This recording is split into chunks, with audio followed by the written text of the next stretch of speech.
A Ducati passou anos de jejum, mas quando decidiu matar a fome, olha, não deixou para ninguém. Encerrou o jejum na MotoGP e no Mundial do Superbike. Esse é o assunto de hoje, aqui no Grande Prêmio.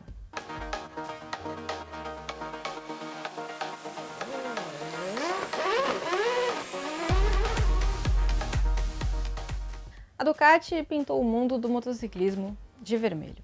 Depois de 15 anos, encerrou a seca na MotoGP com o título do Francesco Bagnaia. Depois de 11 anos, encerrou a seca no Mundial de Superbike com o título do Álvaro Bautista.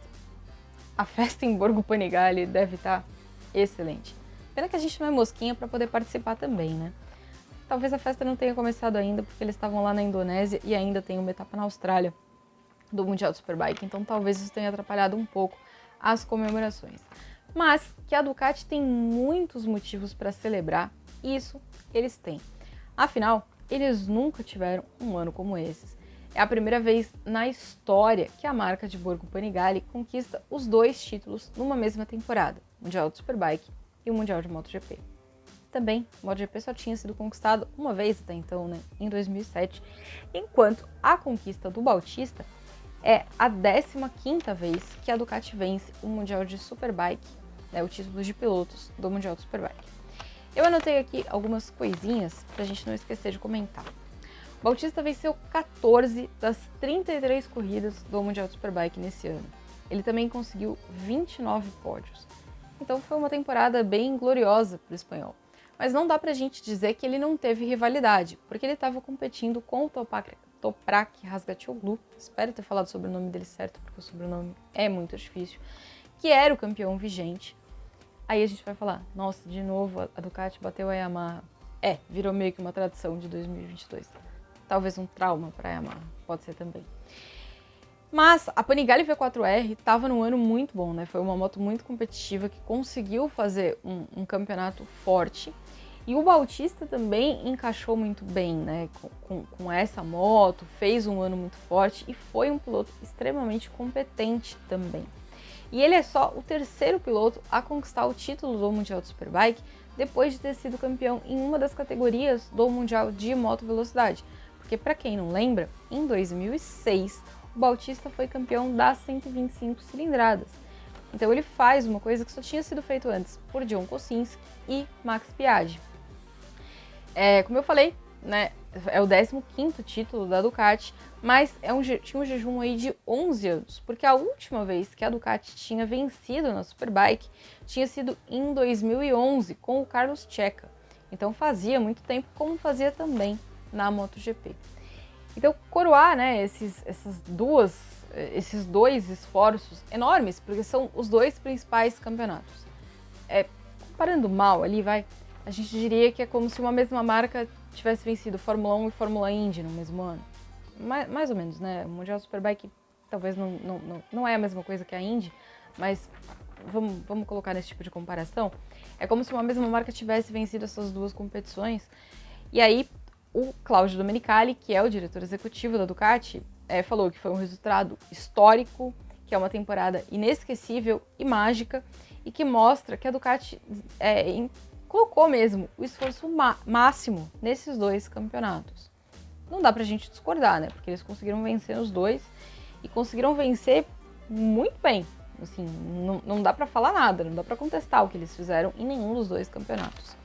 Se a gente olhar pra MotoGP, a Ducati até fez uma listinha, porque acho que ela deve ter colado na parede tudo que ela fez esse ano na MotoGP. Então eles divulgaram pra todo mundo também, que é pra gente não esquecer as conquistas. Foi o melhor ano deles na história da MotoGP. Sim, superando 2007. Eles conquistaram a Tríplice Coroa, né? Porque a gente tá falando ali de títulos de equipes, pilotos e construtores. O Pecco foi o primeiro piloto italiano a conquistar o título com uma moto italiana em 50 anos. Porque a última vez que isso tinha acontecido tinha sido com o Giacomo Agostini em 1972 com a MV Agusta. Então, né, um intervalo de tempo considerável. Ele conseguiu também o marco histórico de ter a maior recuperação de pontos, porque ele tinha 91 pontos de atraso para o Fábio Quartararo no GP da Alemanha, e ninguém nunca tinha recuperado tantos pontos para ser campeão. Ele também foi o primeiro piloto a ser campeão depois de ter 5 abandonos na temporada. Isso nunca tinha acontecido na história. A Ducati conseguiu 32 pontos no ano, 32 pódios no ano com 7 pilotos.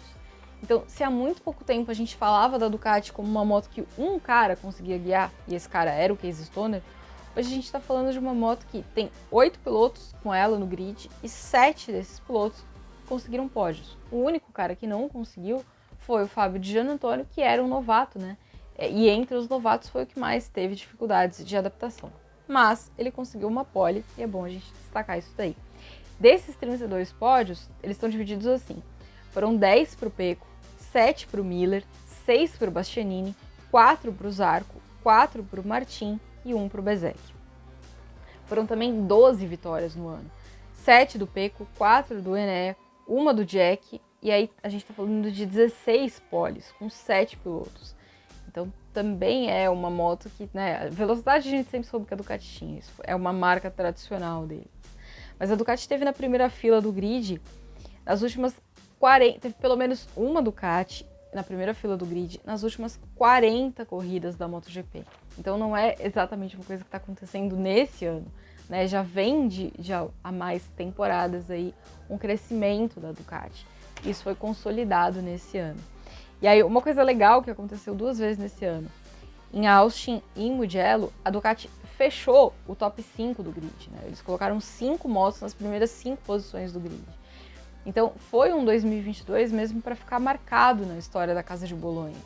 Porque eles conseguiram uma moto que é uma moto boa, é uma moto competitiva e é uma moto que funciona bem para todo mundo. A gente sabe que na MotoGP tinham versões diferentes da moto, né? Tinham pilotos correndo com a GP21, que era a moto do ano passado, tinham pilotos com a GP22, que era a moto desenvolvida para esse ano, mas tinha uma diferença também entre as motos da Pramac e a moto de time de fábrica, porque as motos da Pramac eram aquelas que tinham efetivamente sido desenvolvidas para 2022, enquanto as motos do time de fábrica tinham uma certa diferença, porque o Pecco não gostou do motor desse ano, então ficou com o motor do ano passado, então tinha um bem bolado ali para fazer a moto do jeitinho que ele tinha gostado, mas a Ducati conseguiu acertar a mão.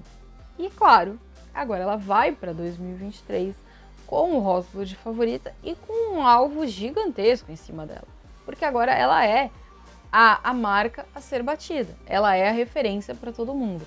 Ela foi a pioneira em trazer aerodinâmica para a MotoGP, então apesar de a gente poder jogar na conta dela o fato das ultrapassagens terem diminuído, a gente também pode jogar na conta da Ducati o fato das inovações que a gente vê hoje no grid vieram por causa dela. Então a Ducati está surfando ali na crista da onda por causa de um trabalho muito bem feito. Obrigada, né? Porque ela fez tudo isso. Então a Ducati conseguiu literalmente sair do fundo do poço onde ela estava na MotoGP e ela conseguiu escalar. E hoje tem mais do que motivo para ela celebrar. Imagino que a festa esteja muito boa em Borgo Panigale. E eles merecem isso, porque trabalharam demais para chegar nesse momento. Quem mais aí queria estar na festa em Borgo Panigale? Deve estar boa mesmo.